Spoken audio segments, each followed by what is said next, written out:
Okay.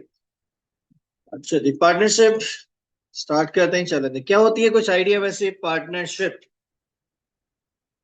Sole proprietorship क्या होती है? सिंगल ओनर होता है। इन्वेस्ट कौन करता है उसमें? इन्वेस्ट कौन करता है सोल प्रोप्राइटरशिप में? ओनर खुद इन्वेस्ट करता है। मैनेज कौन करता है बिजनेस? ओनर। प्रॉफिट कैसे मिलता है? ओनर। अच्छा, पार्टनरशिप क्या होती है? दो या दो से ज्यादा जिसमें ओनर हो, इन्वेस्टर हो, ओनर हो, उसे कहते हैं पार्टनरशिप ना। ठीक है। अच्छा, तो इसमें इन्वेस्ट कौन करेगा? पार्टनर्स इन्वेस्ट करते हैं। मैनेज कौन करेगा, रन कौन करेगा? पार्टनर्स ही रन करते हैं। और प्रॉफिट कैसे मिलता है? पार्टनर्स में डिवाइड हो जाता है। अच्छा, क्या ये जरूरी है कि सारे पार्टनर्स उसको रन करें, मैनेज करें? अगर चार पार्टनर हैं, चार लोगों ने इन्वेस्टमेंट की, तो चारों बिजनेस रन भी करेंगे? ये जरूरी है? नहीं। फिर क्या हो सकता है? हर किसी की क्या डिफरेंट? जरूरी है ड्यूटी सबकी हो? नहीं। फिर क्या ऑप्शन हो सकता है सेकंड? इन्वेस्टमेंट करके घर बैठ जाएं, एक पार्टनर, दूसरा पार्टनर बिजनेस को संभाल भी तो सकता है ना, ये भी तो होता है। एक इन्वेस्ट करता है और एक बिजनेस को रन भी कर सकता है। इसमें जरूरी नहीं होता कि सब पार्टनर इन्वेस्ट करें। अच्छा, तो जब देखिए, जब पार्टनरशिप में हम बिजनेस करते हैं तो कोई एग्रीमेंट वगैरह बनता है या नहीं? बनेगा। ठीक है ना, एक एग्रीमेंट बनेगा जिसमें सारी टर्म्स एंड कंडीशन होंगी कि कौन कितना इन्वेस्ट करेगा, किसकी क्या रिस्पॉन्सिबिलिटीज होंगी, प्रॉफिट किस तरह से डिस्ट्रीब्यूट होगा, किसका क्या रेशो होगा, ये सारी चीजें ना। तो पार्टनरशिप आपकी बेस करती है एग्रीमेंट पे। ठीक है।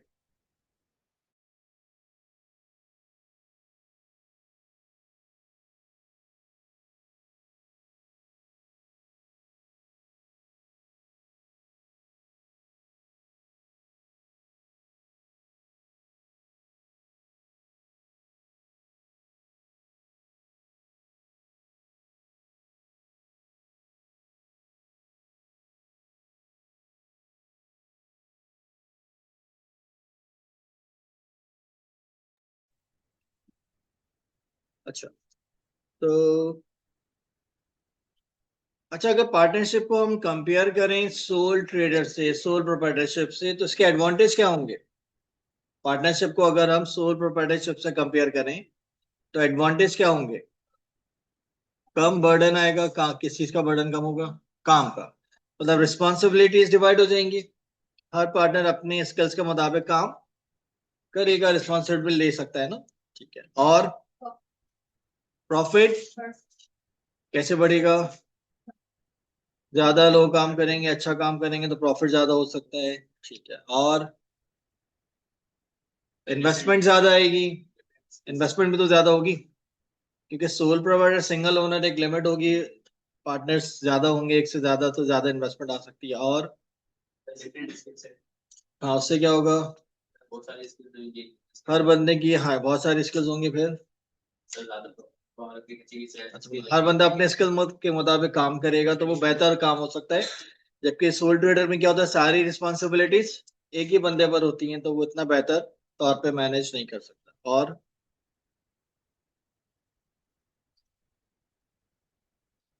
और डिसएडवांटेज बताएं। अच्छा, एक एडवांटेज और भी तो, लॉस भी तो शेयर होगा। अगर बिजनेस को लॉस होता है तो तमाम पार्टनर में डिवाइड हो जाएगा, जबकि सोल ट्रेडर में अकेले ओनर को बेयर करना पड़ेगा पूरा लॉस। अच्छा, डिसएडवांटेज क्या होंगे पार्टनरशिप और से कंपेयर करें? डिसएग्रीमेंट हो सकती है, ये कहेगा ऐसा करना है, दूसरा कहेगा ऐसा नहीं करना, ये करते हैं, तो उसमें एक डिस्प्यूट आ सकता है ना। ठीक है। और प्रॉफिट डिवाइड हो जाएगा, जबकि सोल ट्रेडर में सारा प्रॉफिट एक ही को मिलता है। अच्छा, और इसमें दूसरी वही बात, डिस्प्यूट के चांसेस होते हैं। डिस्प्यूट हो सकता है, नॉर्मली ऐसा ही होता है। डिस्प्यूट होते हैं और पार्टनरशिप खत्म होता है। ठीक है। अच्छा, और ये भी एक एडवांटेज है कि एक पार्टनर इन्वेस्ट करके घर बैठ के आराम करे, दूसरा पार्टनर बिजनेस को रन करता रहे, ये भी एक ऑप्शन होता है। चीज का हैंड आउट है, इसमें सारे पॉइंट्स लिखे हुए हैं, तो इसको आपने कॉपी करने की जरूरत नहीं है। यहीं से हम इसको रीड करके डिस्कस कर लेते हैं, नजर आ रहे हैं? ठीक है, तो डेफिनेशन क्या है पहले ये पढ़ लेते हैं। Partnership is an agreement between two और more person who have agreed to share profit or loss of a business carried on by all or any one of them acting for all। वही बात होगी कि तमाम partner मिलकर भी business को run कर सकते हैं या कोई एक उनमें से रन कर सकता है, बाकी घर बैठ के आराम। ठीक है, ये भी होता है। ओके, अब एडवांटेज क्या होते हैं? अब पार्टनरशिप है share business risk between more than one person. Risk आपका डिवाइड हो जाता है कि अगर लॉस होगा तो किसी एक को बेयर नहीं करना पड़ेगा, बल्कि वो तमाम पार्टनर में डिवाइड होगा, शेयर हो जाएगा। अच्छा, each partner can develop special skills upon which other partners can rely. ठीक है, यानी कि हर पार्टनर अपने स्किल के मुताबिक काम कर सकता है, तो जिस पर दूसरे रिलाई कर सकते हैं ना। जैसे को अकाउंट्स आती है तो अकाउंट्स मेंटेन कर लेगा, एक मार्केटिंग में एक्सपर्ट है तो वो मार्केटिंग संभाल लेगा। इस तरह से हर पार्टनर अपने स्किल्स के मुताबिक काम कर सकता है। और अच्छा, greater resources will be available since more individuals will be contributing to the business. तो इन्वेस्टमेंट ज्यादा होगी, ज्यादा रिसोर्सेज होंगी क्योंकि एक से ज्यादा लोग इन्वेस्ट करेंगे, तो इन्वेस्टमेंट ज्यादा आएगी आपके पास। अच्छा, एक और चीज, continuation of business if one partner retires और डाइज। मतलब चार पार्टनर्स हैं, अगर एक पार्टनर रिटायर हो गया या उसकी डेथ हो गई तो बाकी तीन पार्टनरशिप को कंटिन्यू कर सकते हैं। अच्छा देखिए, इसमें होता क्या है ये बता दो पॉइंट, कि पार्टनर पार्टनर के रिटायर या डेथ होने से आपकी पार्टनरशिप खत्म हो जाती है। ठीक है, क्यों, कैसे खत्म होती है? अब यहाँ लिखा है कि कंटिन्यूशन है, इसका मतलब क्या हुआ? और मैं कह रहा हूँ कि पार्टनर के रिटायर या डेथ होने से पार्टनरशिप खत्म हो जाती है। हाँ, यहाँ पे देखिए क्या होता है, जैसे चार पार्टनर है, एक पार्टनर रिटायर हो गया, डेथ हो गई, तो पुरानी पार्टनरशिप आपकी खत्म हो जाएगी, क्योंकि वो बेस किस पे कर रही थी? पार्टनरशिप आपकी एग्रीमेंट पे बेस करती है ना। चार पार्टनर ने स्टार्ट किया था, एग्रीमेंट बना होगा चार पार्टनर्स के दरमियान, तो अब एक पार्टनर की डेथ हो गई, तीन रह गए, तो वो पार्टनरशिप तो हो गई खत्म। हाँ, बाकी तीन पार्टनर अगर बिजनेस को कंटिन्यू करना चाहते हैं तो फिर वो न्यू न्यू एग्रीमेंट बनाकर बिजनेस कंटिन्यू कर सकते हैं, बिजनेस खत्म नहीं होता है इसमें। तो रिमेनिंग पार्टनरशिप खत्म हो जाती है क्योंकि पार्टनरशिप बेस करती है एग्रीमेंट पे। एग्रीमेंट चार में बना है तो वो एक के डेथ या रिटायर होने पे एग्रीमेंट खत्म हो जाएगा, पार्टनरशिप खत्म। हाँ, रिमेनिंग पार्टनर चाहे तो न्यू एग्रीमेंट बना के बिजनेस को कंटिन्यू कर सकते, क्योंकि बिजनेस खत्म नहीं होता। देखिए, सोल ट्रेडर में क्या होगा, ओनर की डेथ हो गई तो बिजनेस भी खत्म हो जाता है। इंडिविजुअल पार्टनरशिप में, हाँ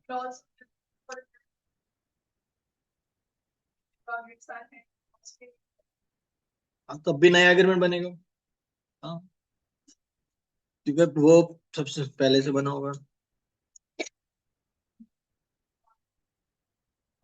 नहीं, कोई और अगर उसकी जगह आता है, जैसे बेटा आ गया बाप की जगह, तो एग्रीमेंट चेंज हो जाएगा, क्योंकि सबसे पहले जिस एग्रीमेंट में नाम किसका होगा, पुराने वाले में, और नए में किसका नाम आएगा फिर, तो फिर चेंज हो जाएगा ना। अच्छा, उसकी स्किल्स अलग होंगी, डिफरेंट होंगी, बेटे की स्किल्स डिफरेंट होंगे, तो उसके मुताबिक फिर सारी चीजें चेंज होंगी ना, ये होता है। तो उसमें ही होगा, पुराना एग्रीमेंट खत्म होगा, नया एग्रीमेंट बनेगा, तो एग्रीमेंट खत्म होने का मतलब पार्टनरशिप खत्म, पुरानी नई स्टार्ट।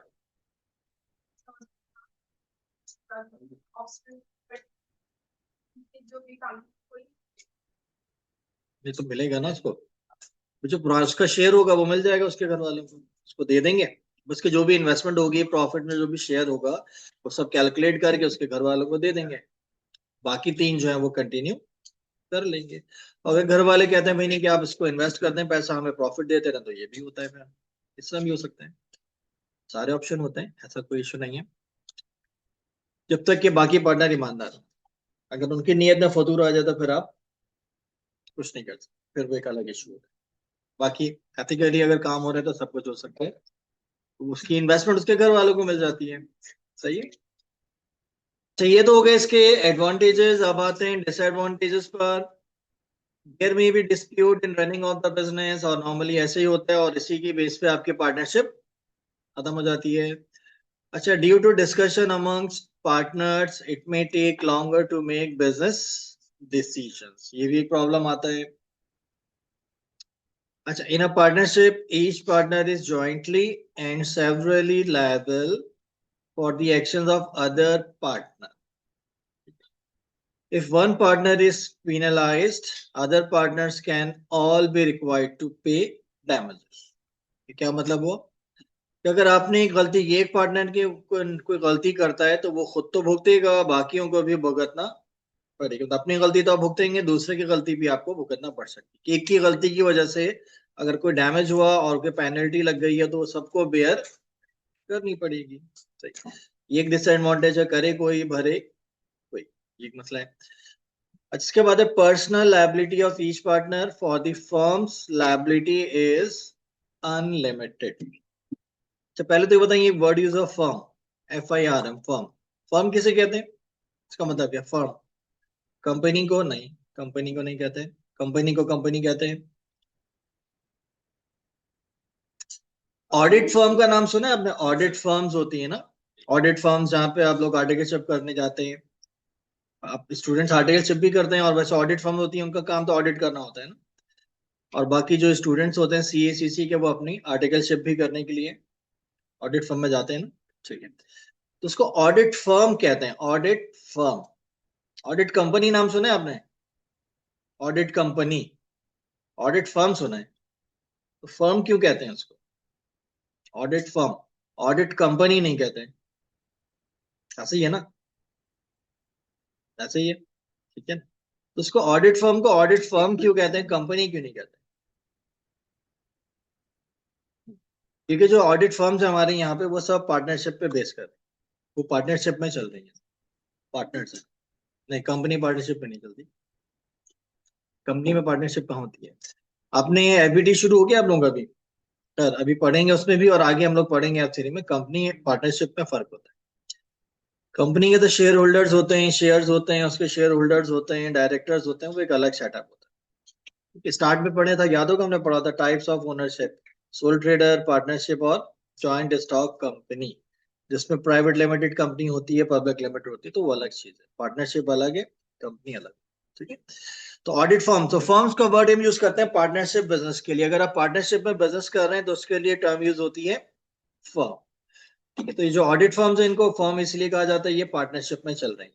इसके जो ओनर है वो सब पार्टनर्स हैं जो. ठीक, अच्छा, अब क्या लिखे, personal liability of each partner for the firms liability is unlimited. इसका क्या मतलब हुआ कि so individual's personal asset may be used to meet any partnership liability in the event of partnership bankruptcy. अच्छा जी, क्या मतलब हुआ इसका, कि आप एक पार्टनरशिप में बिजनेस कर रहे हैं, आपका बिजनेस क्या हुआ, बैंक करप्ट हो गया. बैंक करप्ट होने का मतलब पैसे खत्म हो गए, डूब गए, रोड पर आ गए, आप दिवालिया निकल गया जिसको कहते हैं ना, रोड पे आ गए. ठीक है, अब आपके पास बिजनेस चलाने के लिए, लाइबिलिटीज पे करने के लिए पैसे नहीं, बैंक करप्ट हो गया, अब जीरो. अच्छा, अब जो आपके बिजनेस पर लाइबिलिटीज है उनका क्या होगा. आपका बिजनेस था वो तो खत्म हो गया, बैंक करप्ट हो गया, आपके पास पैसे नहीं है. लेकिन आप पर अगर लाइबिलिटीज हैं तो वो तो पे करना होंगी ना. तो वो कौन पे करेगा फिर, कैसे, अपनी जेब से. जी, बिल्कुल ऐसे ही होगा कि जो बिजनेस की लाइबिलिटीज होंगी वो फिर पार्टनर्स को पे करना पड़ेंगी अपनी जेब से. अपनी जेब से मतलब अपने घर से, मतलब अपने पर्सनल एसेट्स बेचना पड़ेंगे, घर, गाड़ी, ज्वेलरी, जो भी है. यानी कि जब तक आपकी बिजनेस की लाइबिलिटीज पूरी नहीं होंगी, आपकी जान नहीं छूटेगी. क्या बताई थी, गिरवी, हाँ, मॉर्गेज.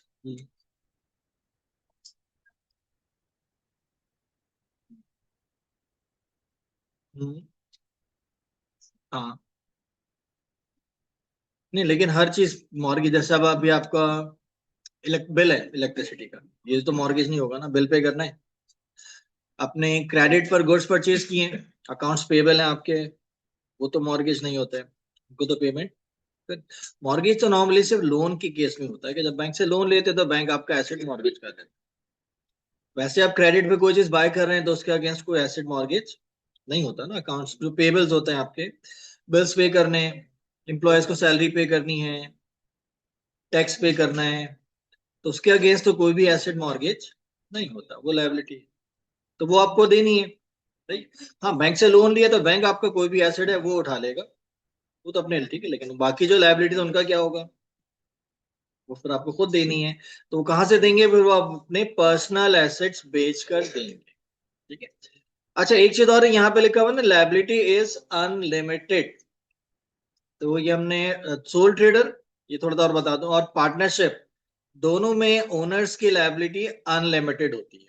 अनलिमिटेड लायबिलिटी का मतलब ये होता है कि आपका बिजनेस अगर बैंकर बंद हो गया, खत्म हो गया, और आप पे लायबिलिटीज है, फिर आप तो उसके लिए आपको अपने पर्सनल एसेट्स बेचना पड़ते हैं, चाहे घर बेचें, गाड़ी बेचें, ज्वेलरी बेचें, जब तक कि आप लायबिलिटीज पे नहीं करते आपकी जान नहीं छूटती। ये है अनलिमिटेड लायबिलिटी।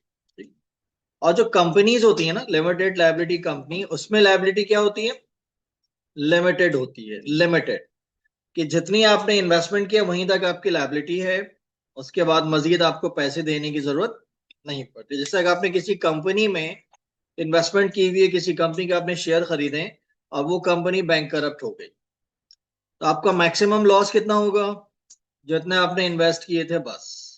अब कंपनी पे अगर लायबिलिटीज हैं तो वो उनका लॉस होगा जिन्होंने कंपनी से पैसे लेने थे, मतलब आपको मजीद पैसे देने की जरूरत नहीं पड़ती है, आपके पर्सनल एसेट इन्वॉल्व नहीं।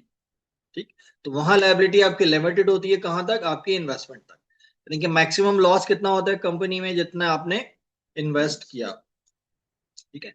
बाकी सोल ट्रेडर और पार्टनरशिप में आपकी लायबिलिटी होती है अनलिमिटेड, यानी कि जब तक आप लायबिलिटीज पे नहीं करेंगे तब तक आपकी जान नहीं छूटेगी, चाहे आपको अपने पर्सनल एसेट से क्यों ना बेचना। और पार्टनरशिप दोनों में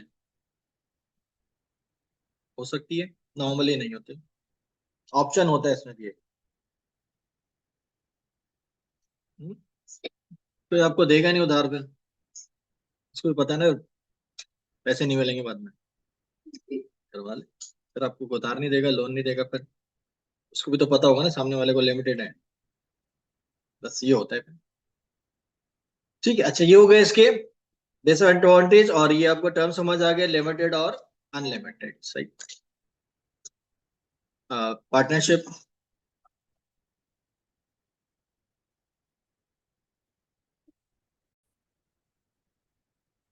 अच्छा, अब आ जाए, ये हो गया एडवांटेज और डिसएडवांटेज।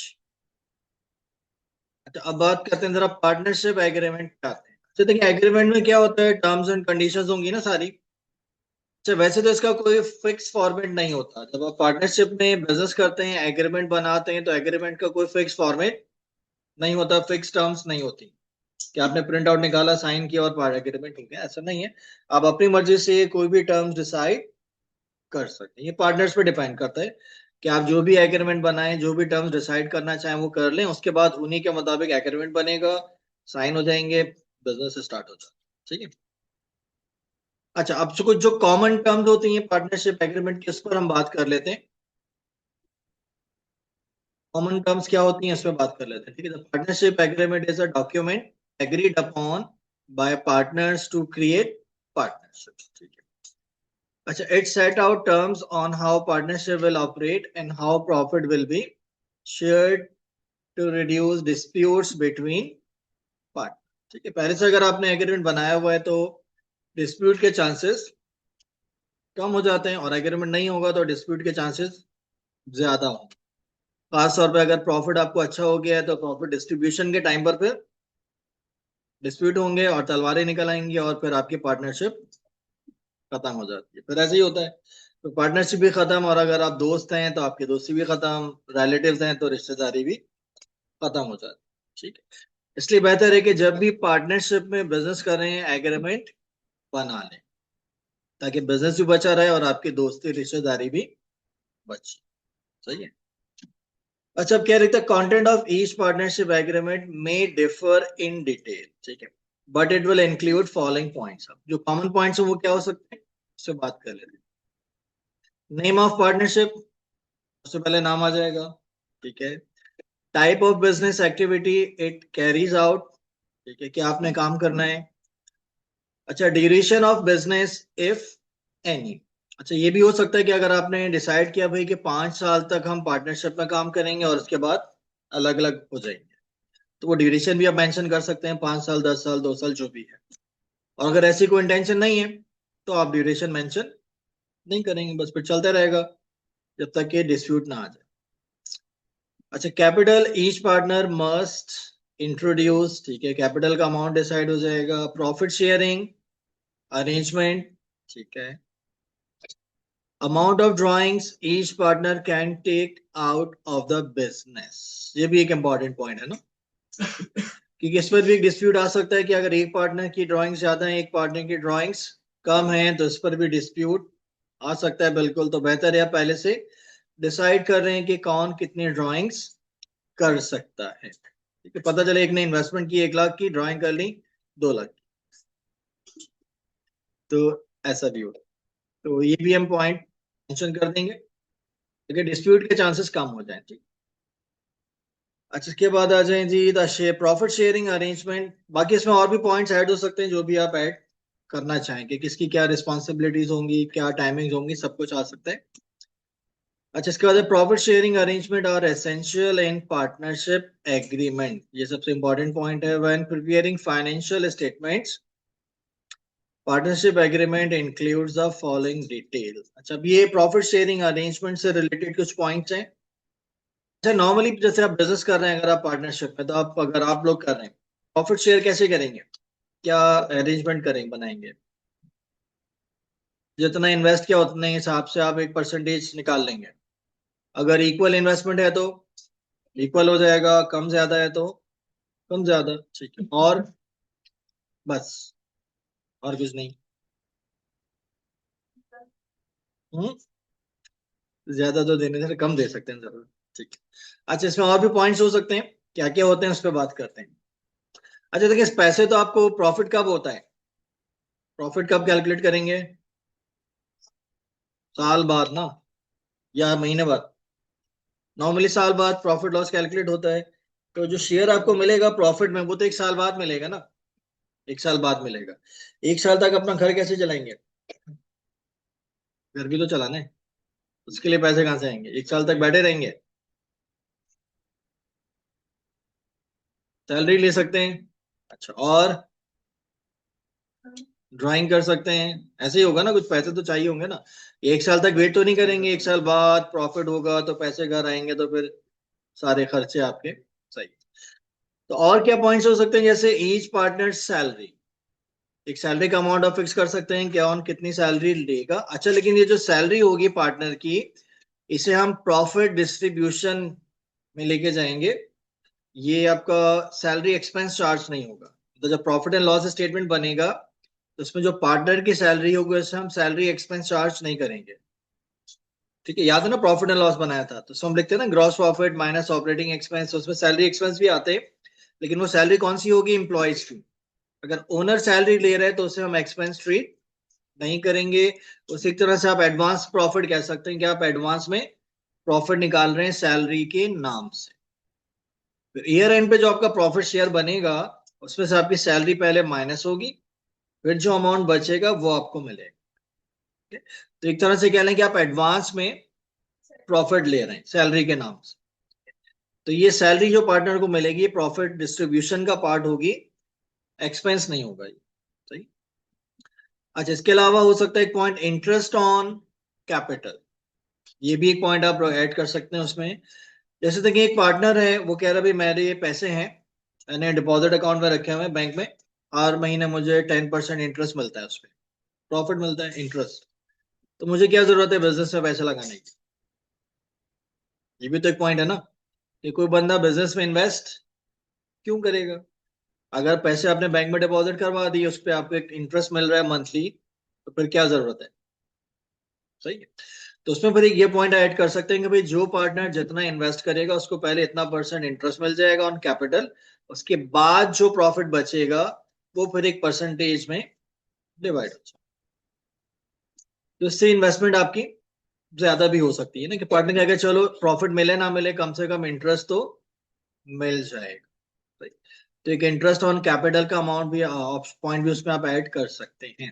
तो उसमें क्या होगा, प्रॉफिट में से पहले हम कैपिटल्स पे इंटरेस्ट देंगे पार्टनर को, फिर जो प्रॉफिट बचेगा वो रेशियो में परसेंटेज में डिवाइड होता है। यानी कि आपको प्रॉफिट मिले ना मिले एटलीस्ट इंटरेस्ट मिलता रहे। अच्छा, इंटरेस्ट ऑन ड्राइंग। अच्छा, जब आप इन्वेस्ट करने पर इंटरेस्ट देंगे पार्टनर को, तो ड्राइंग करने पे इंटरेस्ट से देंगे भी। ऐसे ही भाई 5 लाख एक ने इन्वेस्ट किए, उस पर आप सपोज 10% इंटरेस्ट दे रहे हैं, उसमें से 2 लाख उसने ड्रॉ कर लिए, तो अब वो क्या कहेगा, ड्राइंग कैपिटल तो मेरी 5 लाख है ना, तो इंटरेस्ट तो मैं 5 लाख पे लूंगा, जबकि 2 लाख वो ड्रॉ कर चुका है, तो क्या होना चाहिए फिर, 3 लाख पे मिलना चाहिए ना वैसे तो उसूलन। इसलिए तो यहाँ पॉइंट रख लेंगे कि अगर कोई ड्रॉ करेगा तो उस पर इंटरेस्ट उसको देना भी पड़ेगा।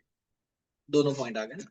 तो इसका एक फायदा और हो जाता है इंटरेस्ट इन ड्राइंग का, कि कोई भी पार्टनर फिर एक्स्ट्रा ड्राइंग नहीं करता, क्योंकि उसको पता होगा ड्राइंग करूंगा तो इंटरेस्ट देना पड़ेगा, प्रॉफिट शेयर मेरा कम हो जाएगा। तो एक्स्ट्रा ड्राइंग कोई नहीं करेगा, फिर सिर्फ जरूरी ड्राइंग्स। अच्छा, दी हमने सैलरी दे दी पार्टनर्स को, इंटरेस्ट दे दिया ऑन कैपिटल, ड्राइंग्स पे इंटरेस्ट चार्ज कर लिया। इसके बाद ये सब प्लस माइनस करने के बाद जो प्रॉफिट बचेगा, फिर वो किस रेशो में या किस परसेंटेज में डिवाइड होगा वो हम डिसाइड कर लें। इक्वल होगा, कम ज्यादा होगा, जो भी होगा वो रेशियो डिसाइड हो जाएगा। अच्छा, तो ये कुछ पॉइंट्स हो गए प्रॉफिट शेयरिंग अरेंजमेंट से रिलेटेड।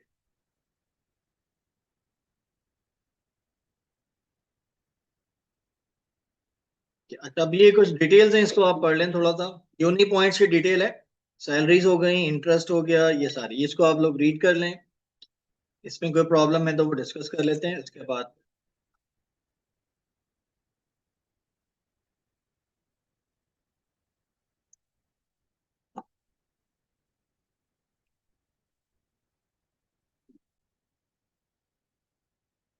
हम्म।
अच्छा, लेकिन salaries are in apportionment, a portion of profit not charge against profit. इसको हम प्रॉफिट लॉस एप्रोप्रिएशन में लेकर जाएंगे, एक्सपेंस चार्ज नहीं करेंगे। अभी interest to be paid on any loan made to partnership by a partner. अच्छा, ये पॉइंट है कि नॉर्मली लोन किससे लेते हैं हम, बैंक से लिया जाता है लोन, और लोन पे इंटरेस्ट भी देते हैं। अच्छा, अब जरूरी नहीं कि हमेशा बैंक से लोन लें, अगर एक पार्टनर के पास पैसे हैं एक्स्ट्रा तो आप पार्टनर से भी लोन दे सकते हैं, और जब लोन देंगे तो इंटरेस्ट भी देना पड़ेगा। अच्छा, जब पार्टनर से आप लोन चाहे बैंक से लें या पार्टनर से लें, दोनों का ट्रीटमेंट सेम हो। ठीक है, ट्रीटमेंट में कोई चेंज नहीं आता। तो पढ़ लेते हैं existing partner previous processing previous.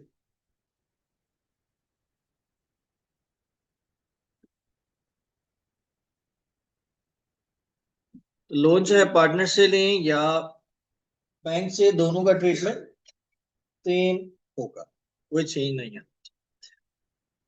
तो लोन हमारी लायबिलिटी होगी और इंटरेस्ट देंगे उसे हम एक्सपेंस चार्ज करेंगे। सही। फिर ये interest to be paid on partners capital account balance, इसको रीड कर लें।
अच्छा, अब ये interest to be charged on partners drawings, ये रीड कर लें।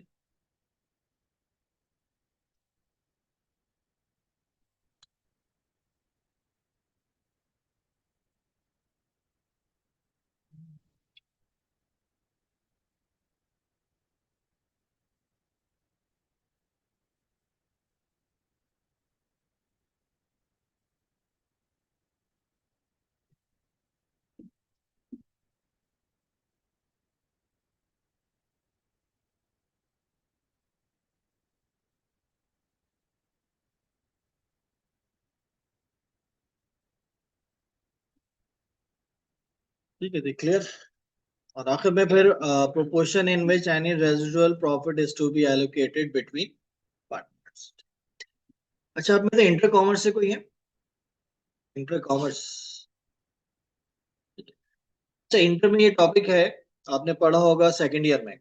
तो एक टॉपिक में कई टॉपिक्स हैं, वहां पे तक 5 टॉपिक हैं डिफरेंट इसके ना। एडमिशन ऑफ पार्टनर, रिटायरमेंट, और वो प्रॉफिट लॉस डिस्ट्रीब्यूशन है, और ये सारी चीजें थी। अच्छा, यहाँ पर जो मेन हमारा टॉपिक है वो है सिर्फ प्रॉफिट लॉस डिस्ट्रीब्यूशन से रिलेटेड।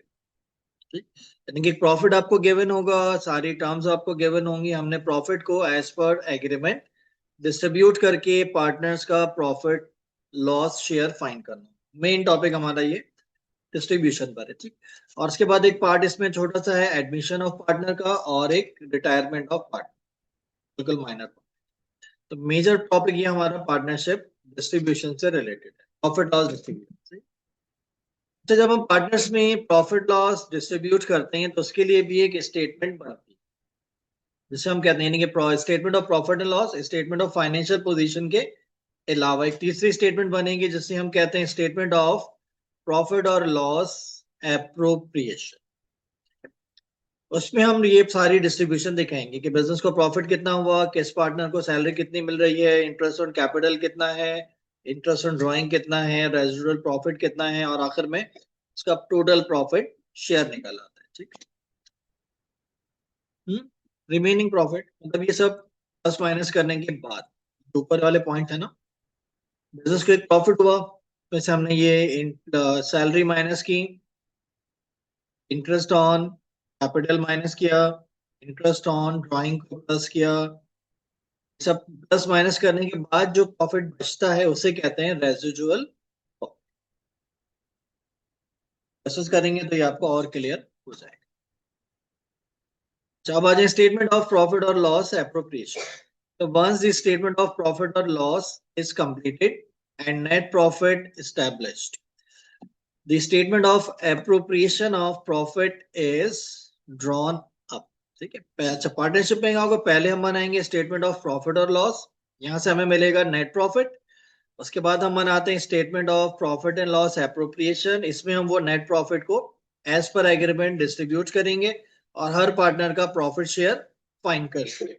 उसके बाद फिर तीसरा स्टेटमेंट बनता है स्टेटमेंट ऑफ फाइनेंशियल पोजीशन। ठीक है, तो पार्टनरशिप में टोटल 3 स्टेटमेंट बनेंगे। So the statement of appropriation of profit is a calculation that shows how much profit each partner is entitled to. The figures derived from it are used to complete current accounts of each partner. ठीक है, ये भी आगे पढ़ेंगे हम current accounts क्या होते हैं और कैसे बनते हैं। ठीक है, ये बनाएंगे। ओके, चलो हम आ जाते हैं क्वेश्चंस पे। और अब हम बनाएंगे profit and loss appropriation statement और प्रॉफिट को डिस्ट्रीब्यूट करेंगे पार्टनर्स में। सही। ओके, क्वेश्चन है Pike and Scar are in partnership have the following profit sharing agreement. Interest on capital is to be provided at 8% per annum. Pike and Scar are to receive salary 6,000, 8,000 per annum respectively.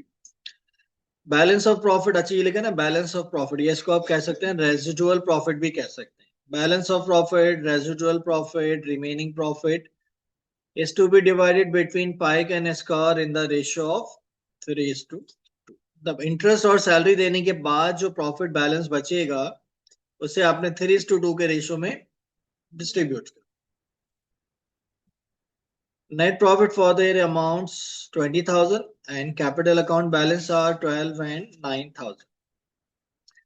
Required a prepare statement showing appropriation of profit or loss between parties. ठीक है, तो अभी एक statement बनाते हैं और इस profit को डिस्ट्रीब्यूट करते हैं। तो जिसका फॉर्मेट में यहाँ से कॉपी कर लेता हूँ,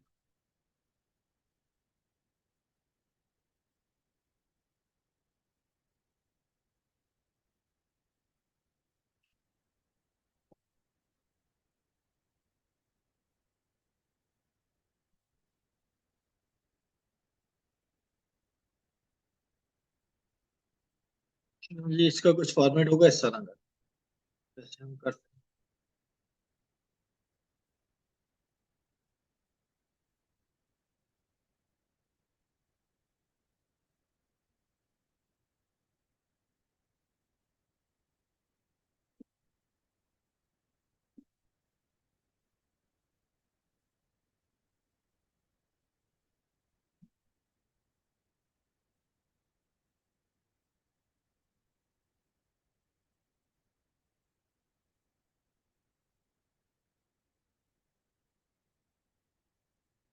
ठीक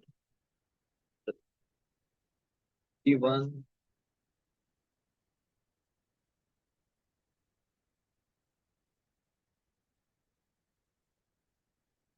याद रहेगा। तो ये एक सिंपल सा स्टेटमेंट है, डिस्ट्रीब्यूशन या appropriation of profit and loss.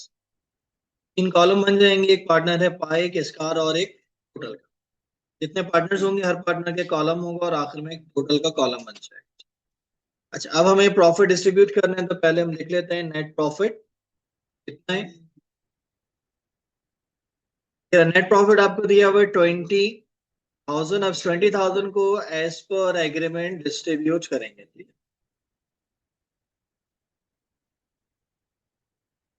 है, पॉइंट है interest on capital 8% per annum है। यहाँ लिख लेते हैं पहले डिस्क्रिप्शन में ये इंटरेस्ट ऑन कैपिटल। जब इनका कैपिटल कितना है 12,000 और 9,000 है। 12,000 का 8%, 12,000 का 8% कितना 960। ठीक, 960 और 9,000 का 8% 720, दोनों का 960 हुआ, 960 ही होगा।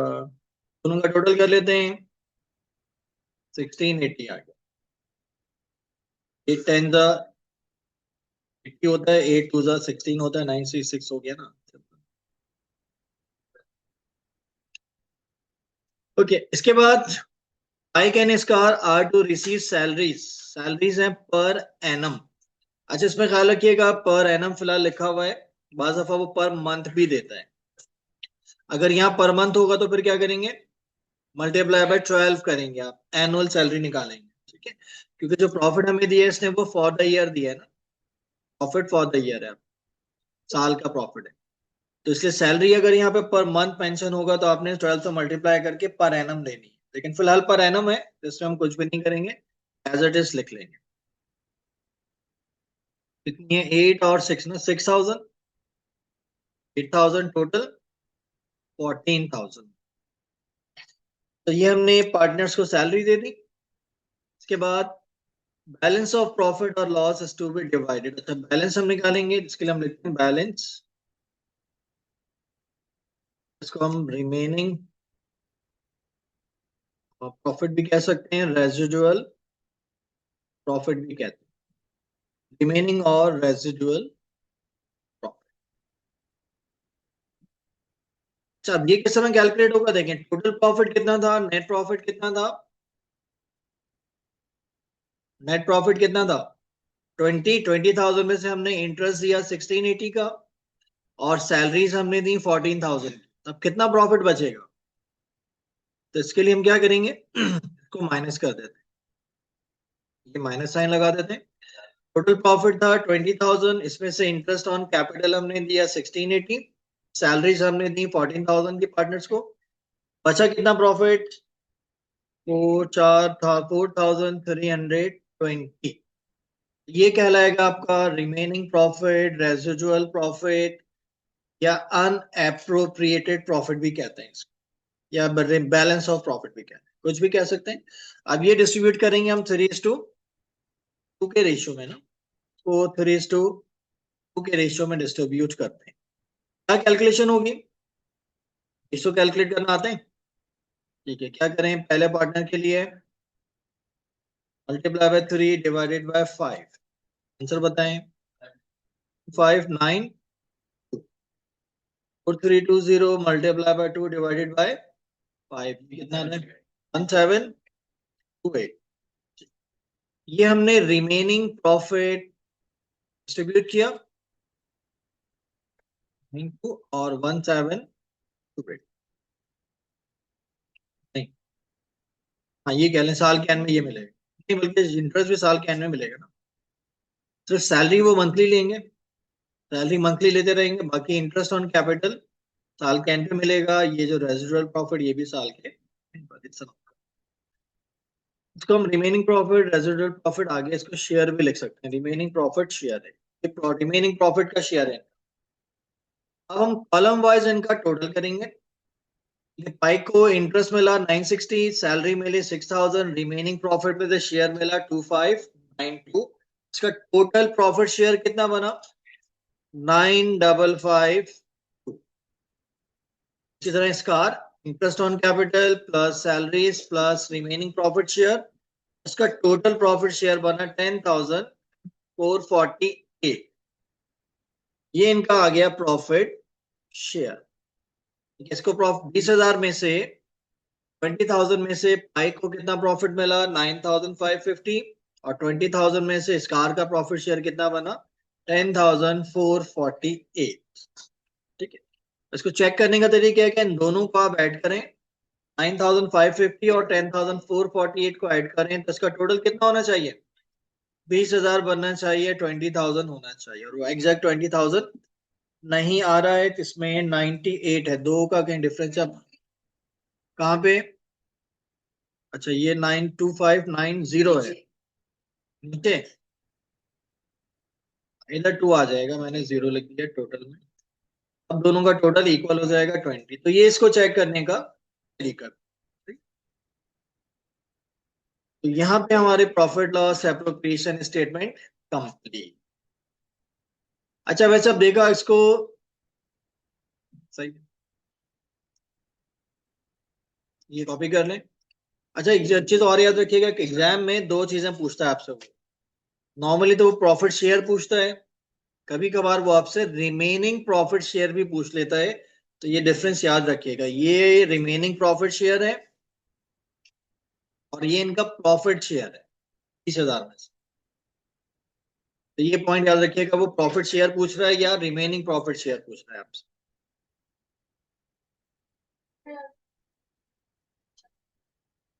नहीं, रिमेनिंग पूछ रहा है तो आपने ये बताना है 25921728।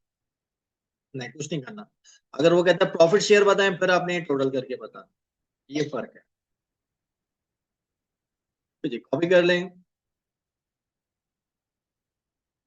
ओके, कॉपी हो गया। Question number 2।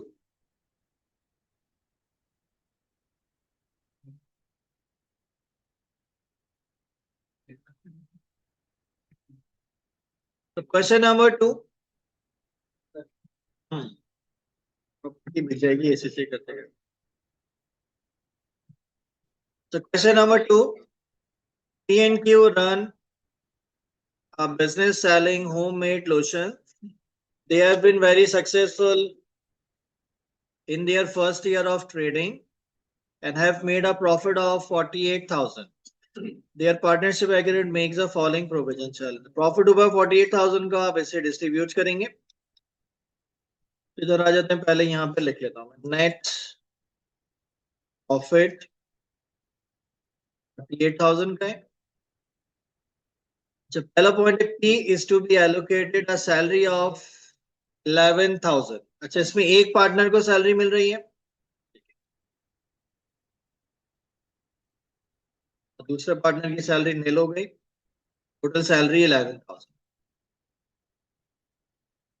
Second point, interest on capital is to be provided at 7% per annum।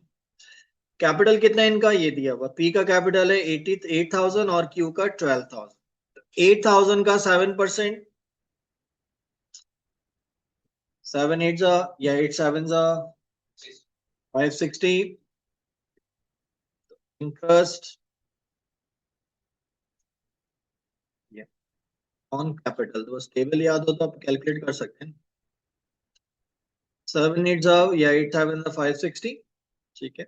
और 7 12 या 12 7 840, 84 होते हैं तो 840 हो जाएगा। दोनों का टोटल कर लेते हैं, 1400 आएगा। इसके बाद balance of profit is to be split equally.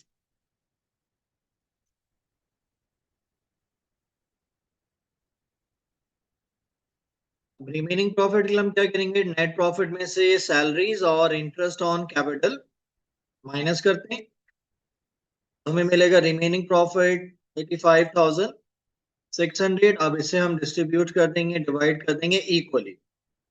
Equally का मतलब 1/2, 17,800 ईच आ गया। 17,800, 17,800। कॉलम वाइज इनका टोटल कर लेते हैं, salary plus interest plus remaining profit share. ये बन गया टोटल 29,360 और 18,640। ये इनका प्रॉफिट शेयर आ गया। P को मिलेंगे 29,360, क्यू को मिलेंगे 18,640। चेक कर लें, टोटल करके देख लेते हैं। 48,000 कॉपी कर लें।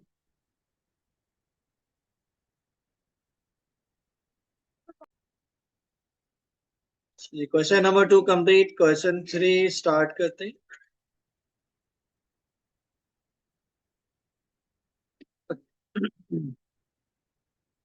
क्वेश्चन 3 में 3 पार्टनर्स हैं, BJ and C are in partnership selling CDs and DVDs by their website. They haven't been very successful in the past year, and in the year ended 30th June, recorded a loss of 1,20,000। सब इसमें loss है ना। Their partnership agreement states the following। चलिए पहले loss note कर लेते हैं यहाँ पर। नेट लॉस हुआ इन्हें 120,000 का। लॉस डिस्ट्रीब्यूट करेंगे चलो agreement, partnership agreement states the following. Interest on capital is to be provided at 4% per annum. चलो लिख लेते हैं, इंटरेस्ट ऑन कैपिटल. अब कैपिटल कितना है इनका? 35,000, 26,000 और 40,000. 35,000 का 4% कैलकुलेट करें जरा.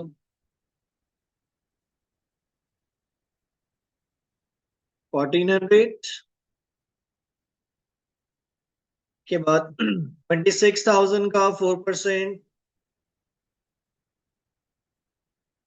040 और 40,000 का 4% 1,600. तीनों का टोटल कर लेते हैं 4,040. इसके बाद C to be allocated a salary of 25,000 and J 14,000. दो पार्टनर्स को सैलरीज मिल रही हैं, C को 25, J को 14,000. B की सैलरी नील हो जाएगी 14 और 26,000. दोनों का टोटल कर लेते हैं 40,000 टोटल सैलरी आता है. The next, no interest to be charged on drawings.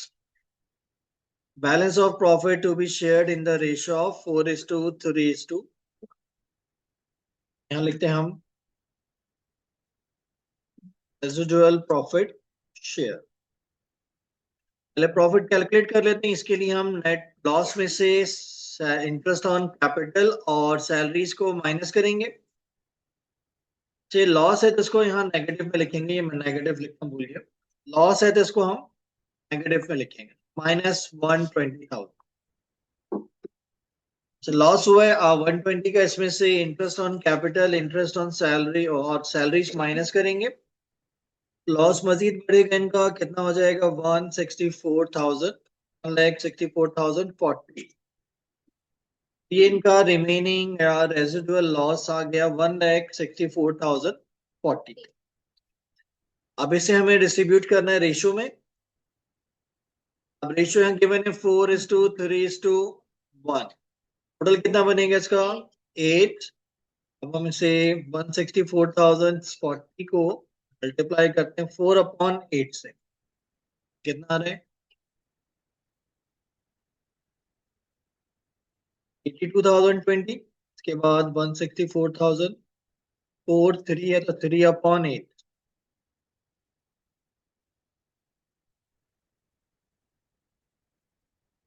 into 1/8,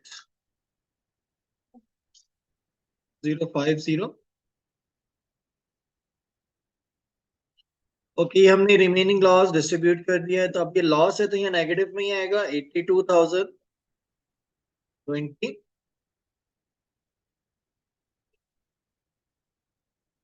और 61,516 और 20,505. एक ज्यादा आ रहा है इसमें, 41 बन रहा है. कहीं मिस्टेक है. टोटल इनका 1,64,041 बन रहा है. कोई इसी एक मिस कैलकुलेशन है, मिस्टेक है यहाँ. एक बार अमाउंट चेक कर देते हैं. यहाँ पर ये बताएं, दोबारा कैलकुलेट कर लें.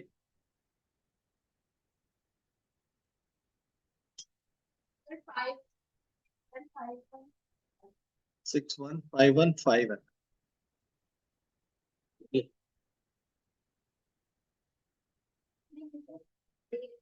यहाँ पे 5 जगह 6 आ गया था.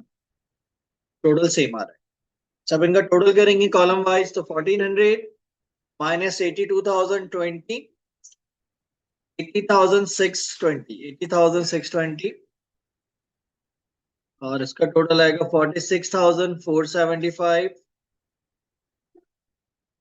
नेगेटिव का मतलब इनका लॉस हो गया ना. और इधर सी का टोटल आ रहा है 7,095 पॉजिटिव. एक पार्टनर को प्रॉफिट हुआ, बाकी दो पार्टनर्स को लॉस हुआ.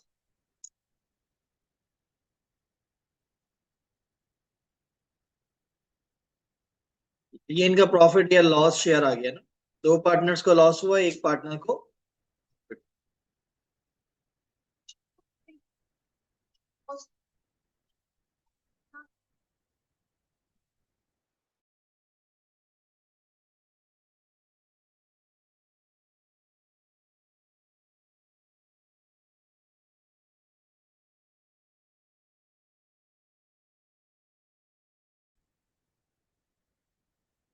अच्छा, नंबर 4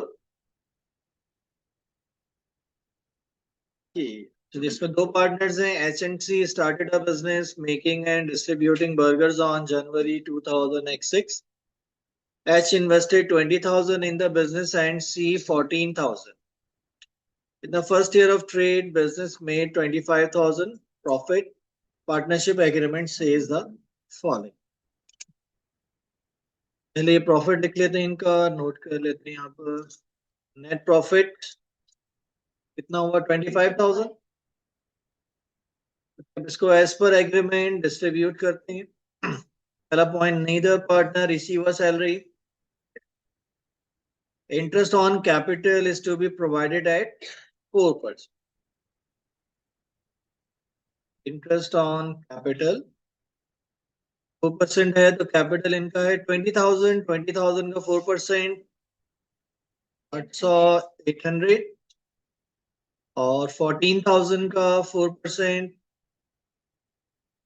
560 और दोनों का टोटल कर लेते हैं 1360 हो जाएगा।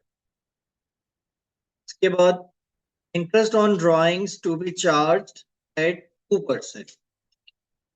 अच्छा, यहाँ लिखते हैं इंटरेस्ट ऑन ड्राइंग। जब देखिए इंटरेस्ट ड्राइंग कौन करता है? ओनर यानी कि पार्टनर। यहाँ यहाँ पे पार्टनर्स ड्राइंग करेंगे, तो इंटरेस्ट पे कौन करेगा? पार्टनर्स पे करेंगे, जो ड्राइंग करेगा वही पे करेगा। तो रिसीव कौन करेगा? बिजनेस। तो अब ये बिजनेस के लिए क्या होगा? इनकम या एक्सपेंस? इनकम हो जाएगी ना, कि पार्टनर्स ने ड्राइंग्स किया और उस पर बिजनेस ने इंटरेस्ट चार्ज किया, तो ये बिजनेस के लिए इनकम होगी। और इससे बिजनेस का प्रॉफिट क्या होगा? बढ़ जाएगा, इंक्रीज होगा। तो अब इंटरेस्ट चूंकि पार्टनर्स पे करेंगे, तो पार्टनर्स के अकाउंट से हम माइनस करेंगे और बिजनेस के प्रॉफिट में इसे प्लस करेंगे। तो ये अच्छा, यहाँ तो मैं माइनस साइन डाल दूं। पहले इंटरेस्ट ऑन ड्राइंग तो माइनस होगा प्रॉफिट से ना, इंटरेस्ट ऑन कैपिटल माइनस होता है, इंटरेस्ट ऑन ड्राइंग प्लस होगा। ये कैलकुलेट करते हैं।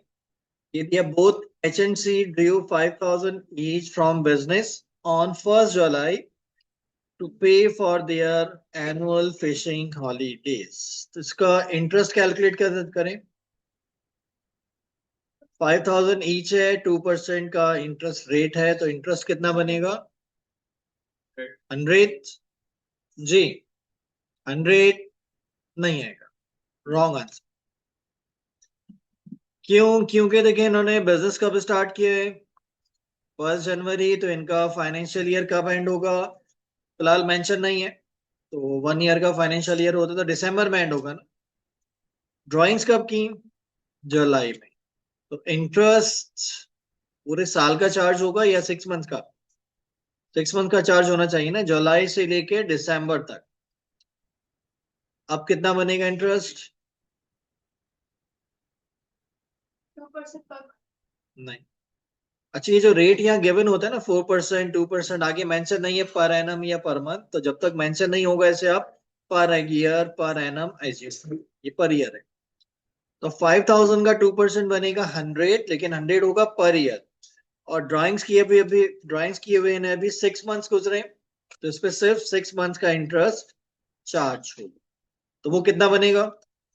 50 हो जाएगा। ये 2% एनुअल रेट है, मंथली नहीं है। अभी मैंने बताया ये जो परसेंटेज यहाँ पे गिवन होती है ना, 4% है, 2% है, लेकिन अभी हमने इंटरेस्ट ऑन कैपिटल निकाला तो डायरेक्ट 4% दिया ना, तो 12 से मल्टीप्लाई तो नहीं किया। क्यों?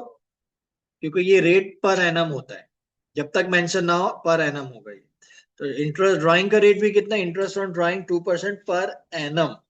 कि अगर आप 1 साल तक ड्राइंग करते हैं, पूरा 1 साल गुजर जाएगा तो 2% देना है। तो अभी टाइम कितना हुआ है? 6 महीने। 6 मंथ का इंटरेस्ट निकालेंगे ना, तो यहाँ पे इस तरह लिखेंगे आप 5,000 2% कितना बनेगा 100 और अब 6/12 कर देंगे तो ये 6 मंथ का इंटरेस्ट 50 बनेगा। यहाँ पर हम 50 पार्टनर के अकाउंट से माइनस करेंगे और दूसरे पार्टनर के अकाउंट से 50 माइनस करेंगे और बिजनेस के प्रॉफिट में 100 ऐड हो जाएगा प्लस हो जाएगा। कि बिजनेस चार्ज कर रहे हैं तो बिजनेस के लिए इनकम,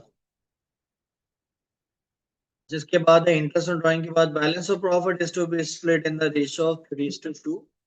यहाँ पे मैं लिख देता हूँ remaining profit share. Remaining profit के लिए अब हम नेट प्रॉफिट में से इंटरेस्ट ऑन कैपिटल माइनस करेंगे और इंटरेस्ट ऑन ड्राइंग प्लस करेंगे तो ये आएगा 23,740 आ गया आपका रिमेनिंग। अब इसको रेशियो में डिवाइड करते हैं 3:2। 23,740 2/5 कितना बन रहा है, कैलकुलेट करके बताएं।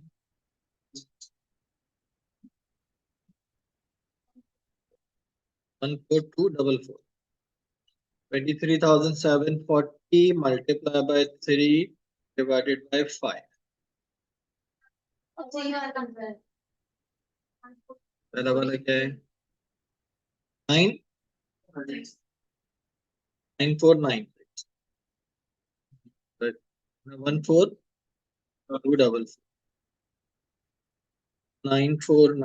और 14244 चेक कर लेते हैं 23,740। कॉलम वाइज इनका टोटल करते हैं। ये आ रहा है 10,246 14,754 बन रहे हैं सही। और दोनों का टोटल करके देख लेते हैं 25,003 बन रहा है। 3 ज्यादा आ रहा है, कहीं मिस्टेक है कैलकुलेशन में, क्या मिस्टेक हुई है चेक करें। ये रेशियोज आपने शायद गलत निकाले, 3 ज्यादा आ रहा है। 25,003 टोटल बन रहा है। ये चेक करें कैलकुलेशन, यहाँ पे बताएं कहाँ मिस्टेक है।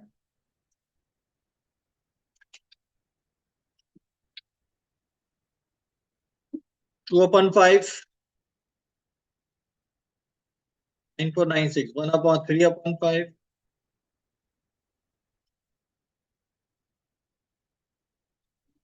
सही है। तो कहाँ मिस्टेक है भाई, लेते हैं 613 और 100 हो गया। मैंने बोला 23 रेशियो ये 754 है ना, मैंने क्या लिखा 757 का 14,754।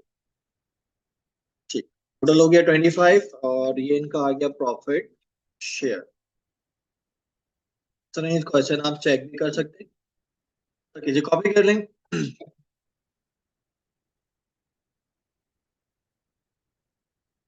अच्छा इसमें एक मिस्टेक हो गई, इसके जरा करेक्शन कर लें। लेकिन रेशियो यहाँ पे गिवन था 3:2, इसमें एच का रेशियो बनेगा 3, सी का रेशियो होगा 2। यहाँ मैंने वैल्यू जरा आगे पीछे कर दी है। तो एच को मिल जाएंगे 14,244 और सी को 9,496। इनका टोटल प्रॉफिट शेयर चेंज हो जाएगा 14,994। सी का प्रॉफिट शेयर बनेगा 10,006। ये करेक्शन कर लें।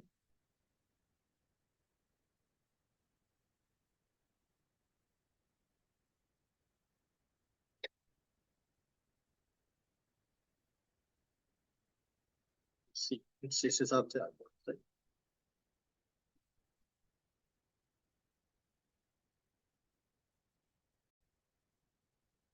Question number 5।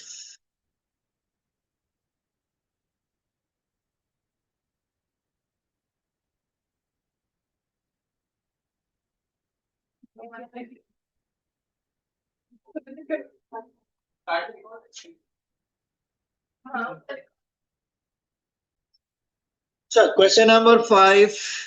अब इसमें 3 पार्टनर्स हैं, ब्लैक ब्राउन एंड कोको। इनका प्रॉफिट कितना है ये लास्ट में दिया हुआ net profit of the partnership before taking any of the above into account was 1,11,000. ठीक है, लिखते हैं नेट प्रॉफिट 1,11,000 डिस्ट्रीब्यूट करते हैं। ये अच्छा, ये इनका रेशियो दिया हुआ है, ठीक है, इसको तो लास्ट में यूज करेंगे। इनके कैपिटल बैलेंसेस हैं 60,000, 40,000 और 20,000। अब ये क्या, they have agreed to give each other 6% interest per annum on their capital account. Interest on capital 6% है, तो 60,000 का 6%, 3,600, 40,000 का 6%,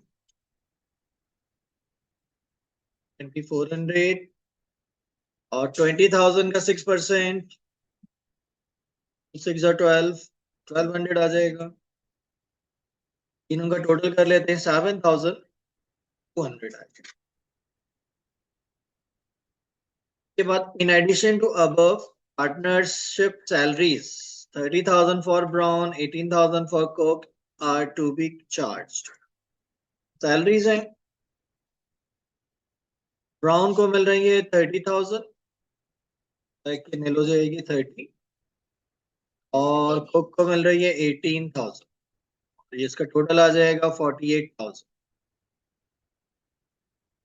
के बाद नेट प्रॉफिट दिया हुआ है, और अब ये रेशियो पर दिया हुआ है इन्होंने। अच्छा, ये जो रेशियो अभी एज इट इज यूज होगा, इसमें कोई चेंज नहीं आएगा ना, 2/9, 1/3, 4/9। पहले हम इनका रिमेनिंग प्रॉफिट कैलकुलेट करते हैं। इसके लिए प्रॉफिट में से सैलरीज और इंटरेस्ट माइनस करेंगे। रिमेनिंग प्रॉफिट आ गया 55,800। अब इसे एज पर रेशियो डिस्ट्रीब्यूट करते हैं।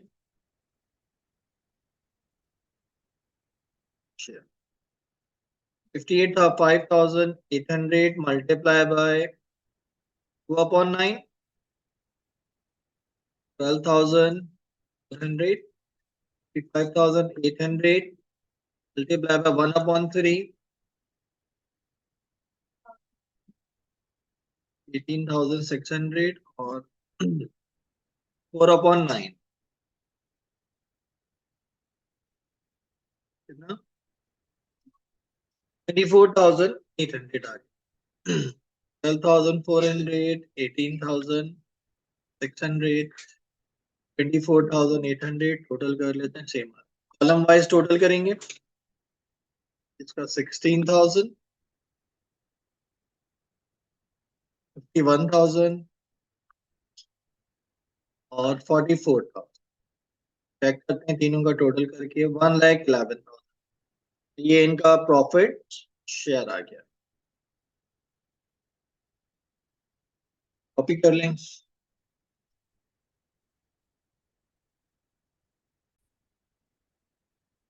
अच्छा, अभी क्वेश्चन नंबर 6, इसका सॉल्यूशन आप लोग टैली कर लें।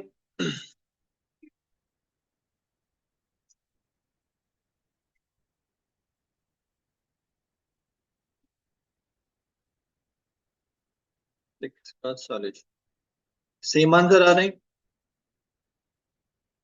कोई प्रॉब्लम नहीं। ठीक है, चलो तो यहीं पे ऑफ करते हैं, बाकी क्वेश्चंस पे